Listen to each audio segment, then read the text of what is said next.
Welcome to my channel. और आज हम 3 डायमेंशनल ज्योमेट्री के क्विक रिवीजन को डिस्कस करेंगे। अब जो बचे हुए पॉइंट हैं उनके बारे में डिस्कस कर लेते हैं। तो देखो किस तरीके से, अब जैसे हम लास्ट पार्ट में इक्वेशन ऑफ प्लेन की बात कर रहे थे, बस एक ट्रिक याद रखो, सारी बातें क्लियर हो जाएंगी। सही है, बस एक तो ये तरीका है, कोई भी ज्योमेट्री समझो, जैसे प्लेन है, प्लेन का मतलब होता है सिंपली 2D। सही, अगर बेसिक के हिसाब से सोच रहे हो तो जैसे शीट ऑफ पेपर है, ये प्लेन का काम कर देगी।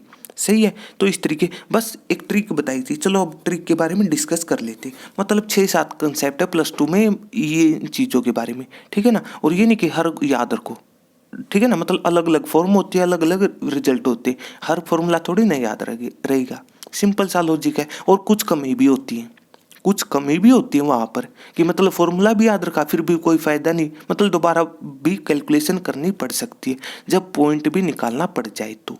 सही है, ट्रिक क्या बताई थी? ट्रिक कुछ इस तरीके से थी। सबसे पहले क्या करो, पहले तो ये पता होना चाहिए कि आपको इक्वेशन ऑफ प्लेन का ही दूसरा नाम इक्वेशन ऑफ लाइन होता है इन 3D। ये सारी बातें डिस्कस हुई थी, मतलब हर चीज़ को हम प्रूव कर चुके हैं। प्ले लिस्ट के अंदर आप चेक कर सकते हैं इन सारी बातों को। और इसी वजह से इक्वेशन ऑफ प्लेन का रिजल्ट कुछ इस तरीके का मिलता है आपको। सही है, ax + by + cz + d लिखो, आपकी चॉइस है। मतलब इस डी का मतलब वो कांस्टेंट टर्म, वो लेफ्ट हैंड साइड लिखो या फिर राइट हैंड साइड, बात एक रहती है। सही है, यही से पता चलता है कि इक्वेशन ऑफ लाइन, लाइन का मतलब स्ट्रेट लाइन, और कब होगी, जब जो वेरिएबल है, और +2 क्लास में वेरिएबल बताए थे XYZ, इनकी पावर 1 होगी। सही है, और 3D का मतलब 3 होंगी, मतलब 3 क्या, 3 एक्सिस होंगी, XYZ। सिंपल सा लॉजिक है। सही है, तो इस तरीके से, तो सबसे पहला पॉइंट है कुछ इस तरीके से, मतलब एक वेक्टर होना चाहिए, एक वेक्टर निकाल लो, ठीक है ना, मतलब फाइंड आउट वन वेक्टर। सही है, लेकिन उस वेक्टर की खास बात है, वेक्टर देखो, अब ये छोटी सी बात तो पता होगी ना, वेक्टर का दूसरा नाम बताता डायरेक्टेड लाइन सेगमेंट, मतलब लाइन का छोटा हिस्सा, लाइन का छोटा हिस्सा, मतलब 2 पॉइंट चाहिए, समझ जाओ तभी। तो मतलब क्या होना चाहिए आपके पास, मतलब समझ लिया, कुछ इस तरीके से एक वेक्टर निकाल दोगे। सही है, एक का नाम जनरल पॉइंट होना चाहिए। सही है, और दूसरे की कुछ वैल्यू होंगी, आपकी चॉइस है, जो भी नाम रखना चाहो। नॉर्मली हम इसको ए वेक्टर मान लेते हैं, नॉर्मली अगर बात करना चाहो तो।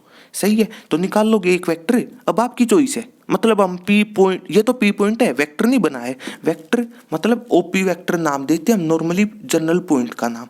सही, मतलब ओरिजिन से डिस्टेंस है, वेक्टर का तो ये मतलब है 2 पॉइंट चाहिए।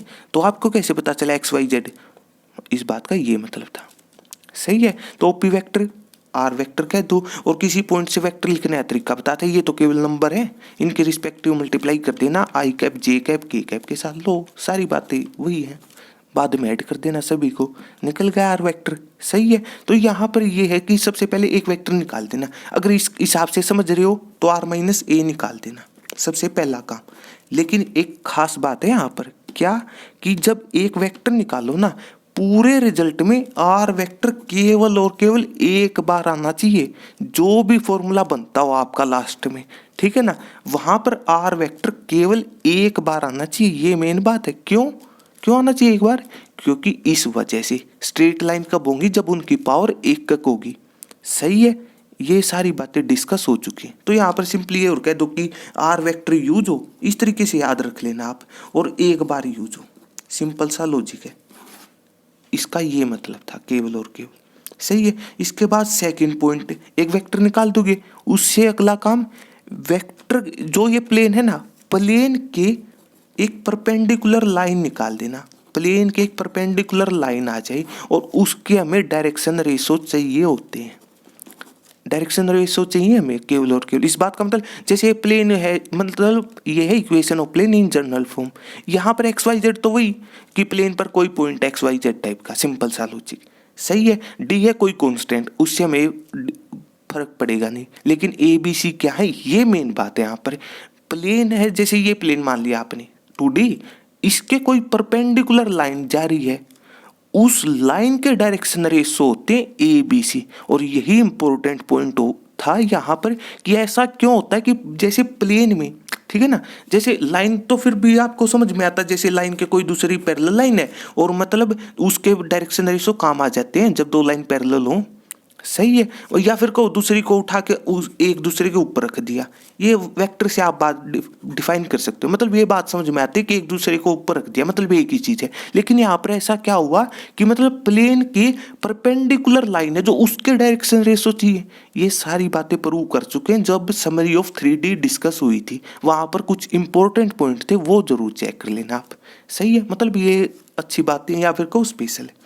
सही है, तो इस तरीके इसका केवल ये लॉजिक है कि डायरेक्शन रेशो निकल आए। सही है। नॉर्मली जैसे आपको एक ये फॉर्म होती है कि इक्वेशन ऑफ प्लेन 3 पॉइंट हो, मतलब जब प्लेन के ऊपर 3 पॉइंट हो, जब प्लेन के ऊपर 3 पॉइंट हो, जैसे ए पॉइंट हो, बी, आपकी चॉइस है, कहीं पर समझ लो। सही है, तो क्या करो, आपकी चॉइस है यहाँ पर कि मतलब कोई भी वेक्टर अच्छा लगे। अब किसी को हो सकता है ये वेक्टर अच्छा लगता हो, आपकी चॉइस है। ठीक है, किसी को हो सकता है ये अच्छा लगता हो इस जगह। ठीक है, और ये भी कोई जरूरी नहीं कि मतलब पहले आर वेक्टर ही लिखना कंपलसरी, कोई जरूरी नहीं है। पहले हो सकता है ए माइनस आर करना चाहते हो। वेक्टर का मतलब वही लाइन सेगमेंट, मतलब डायरेक्शन रेशो। एक तरीके से डायरेक्शन रेशो भी तो वही था, एक डिस्टेंस अपनी अपनी एक्सिस पर, किसी में से किसी को माइनस कर देना, लेकिन इनको माइनस मत कर देना, उसमें आर वेक्टर आना जरूरी है, ये बात याद रख लेना। अब इक्वेशन, सिंपल सा लॉजिक है इस बात का भी। इक्वेशन का मतलब होता क्या है, इक्वेशन का मतलब इक्वल टू का साइन होना चाहिए और कम से कम एक वेरिएबल। देखो ये बात डिस्कस हुई थी कहाँ पर, जो डिफरेंशियल इक्वेशन है। ठीक है ना, अब सिंपल सी बात है, ये थोड़ी ना एक इक्वेशन है, ये तो ट्रू रिजल्ट है, वेरिएबल भी तो आना चाहिए। यहाँ पर 3 आ जाएंगे इस बात से, केवल और केवल। सही है, तो इसके बाद मतलब जब हम 3 पॉइंट की बात करते हैं ना, तो बचे हुए 2 वेक्टर और निकाल लेना। मतलब ए बी और ए सी आपकी चॉइस है, नॉर्मली हम ए बी और ए सी नाम देते हैं उनको। सही है, फिर निकाल लेना क्रॉस प्रोडक्ट। अब ये है वेक्टर की बात, मतलब वेक्टर चैप्टर की। ठीक है ना, वहां से आप चेक भी कर सकते हो प्लेलिस्ट से। ठीक है ना, तो मतलब कोई रिवीजन में आपको मिल जाएगी ये बात।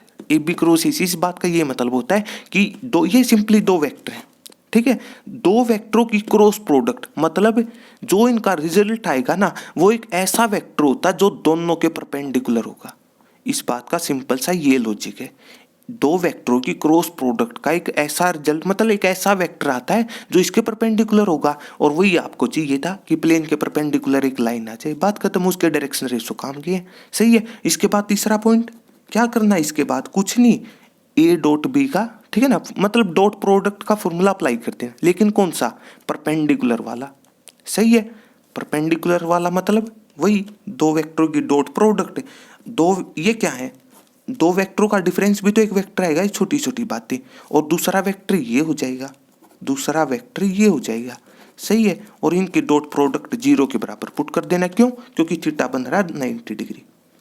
इसका नाम, और किसी को ये कोस थीटा नजर आता होगा, एंगल बिटवीन, मतलब 2 लाइन या फिर 2 वेक्टर या फिर डायरेक्शन रेशो।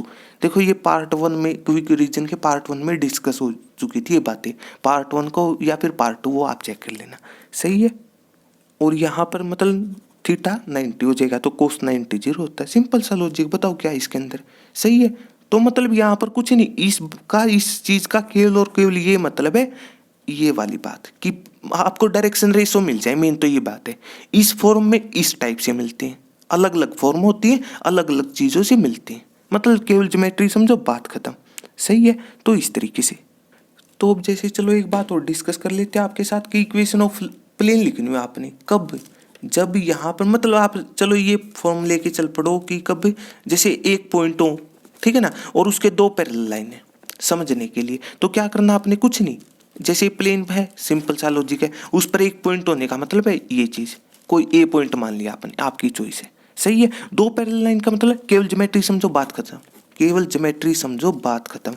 कुछ इस तरीके से ज्योमेट्री बन जाएगी, कोई प्लेन सोचा इस तरीके से आपने। ठीक है, अब मैं तो तभी आप कुछ नहीं, टारगेट ये है कि प्लेन के एक परपेंडिकुलर लाइन के डायरेक्शन रेशो निकालने किसी भी तरीके से, केवल और केवल ये टारगेट नजर आना चाहिए आपको। सही है, अब जैसे ज्योमेट्री सोच ली, अब देखो इक्वेशन ऑफ प्लेन है, उसके कोई 2 पैरेलल लाइन है, प्लेन के 2 पैरेलल लाइन है, प्लेन के जैसे, प्लेन तो आपका ये था ना, एक जैसे ये पैरेलल लाइन है, सोच ली थोड़ी देर के लिए कि ये सोच ली। सही है, तो बस अप्लाई कर दो, मतलब उस परपेंडिकुलर लाइन के और इनके बीच में कितना एंगल बना, नजर आ रहा है ना 90, और 90 डिग्री आते तभी वो बात दिमाग में आ जानी चाहिए कि मल्टीप्लाई करनी बताई थी ऑफ देयर डायरेक्शन रेशो, बात खत्म, 0 के इक्वल पुट कर देना। छोटी छोटी बातें स्पेशल हैं, लेकिन ये बुक में नहीं मिलेंगी, ठीक है ना। तो इस तरीके मतलब कुछ नहीं, केवल ट्रिक अप्लाई करो, केवल ये 3 पॉइंट, ठीक है ना। और वो आर वेक्टर यूज होगा, केवल एक बार यूज होगा, सारी बातें डिस्कस हो चुकी हैं। किसी भी बात का प्रूफ चाहिए आप प्ले लिस्ट से चेक कर सकते हो, ठीक है ना, या फिर वो मतलब आप कमेंट के सारे भी पूछ सकते हो, सही है। तो इस तरीके से, और वो आपको डिस्क्रिप्शन में लिंक भी मिल जाएगा, ठीक है ना। तो इस तरीके मतलब आप कमेंट कर देना, सही है। तो इस तरीके से, और यहीं पर अगर कोई मतलब न्यूमेरिकल के हिसाब से सोच रहा है ना, तभी समझ में आ जानी चाहिए। न्यूमेरिकल में पता क्या होता है, इक्वेशन ऑफ प्लेन तब जब भी निकाली जाती है ना, आपको एक कंडीशन मिलती है, क्या, देखो equation of plane general form में ये रिजल्ट है, बात तो सही है आपकी, सही है। तो इस तरीके से अब यहाँ पर एक बात होता है, पता है क्या होता है, जब भी इक्वेशन ऑफ प्लेन के न्यूमेरिकल आते हैं 3 कंडीशन गिवन होती है आपके पास, 3 कंडीशन गिवन होंगी, सही है। मतलब देख लो ना, हो तो बताओ, कभी 3 पॉइंट गिवन होंगे, कभी इसी का अपोजिट मतलब 2 पॉइंट, एक पैरेलल लाइन, मतलब टोटल मिलाओगे ना 3 कंडीशन, सही है। और उसके बाद ये बात तो दिमाग में रख लो, 23/12 तो अप्लाई होगा ही होगा इक्वेशन ऑफ प्लेन के अंदर, सही है। और 23/12 का दूसरा नाम होता है क्रॉस मल्टीप्लिकेशन मेथड, और किस तरीके से यूज करते हो वो आप चेक कर सकते हो प्ले लिस्ट के अंदर, सही है। कोई भी न्यूमेरिकल उठा लेना, आपको ये बात पता चल जाएगी, सही है। और 23/12 का एक्चुअल में रिजल्ट समझने के लिए, चलो ये आया आपका रिजल्ट, कुछ भी इनके कोफिशिएंट हैं, ठीक है ना। चलो यहाँ पर एज 1 2 3 मान लिए कोफिशिएंट, इसके चलो 4 5 6, सही है। तो पता है 23/12 कैसे अप्लाई होते, लिखा है एज इट इज, ठीक है।